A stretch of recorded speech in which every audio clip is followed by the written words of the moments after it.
কোনোদিন কাবাঘরের সামনে গেলে বা কোনো আত্মীয় স্বজন গেলে বলবেন, কাবাঘর দেখার সাথে সাথে প্রথম যখন কালো অংশটা চোখে পড়বে, যখন আপনি মসজিদে হেরমের গেট দিয়ে ঢুকবেন, যখন ওই Fahad Gate, King Fahad Gate আছে, যখন ঢুকবেন অনেক দূর থেকে কালো কালো কাবাঘরের একটু একটু দৃশ্য ভেসে উঠবে চোখের সামনে।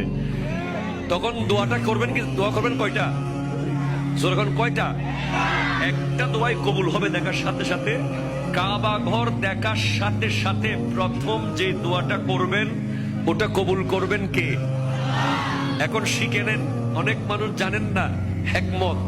আপনি একটা দোয়া করবেন, একটাই শেষ, একটা সুযোগ পাবেন আপনি, কিন্তু আপনি এমন এক দোয়া করবেন যেন যতদিন ওখানে থাকেন প্রত্যেক দোয়া কবুল হয়ে যায়। এই হিকমতি দোয়াটা শিখে নেন।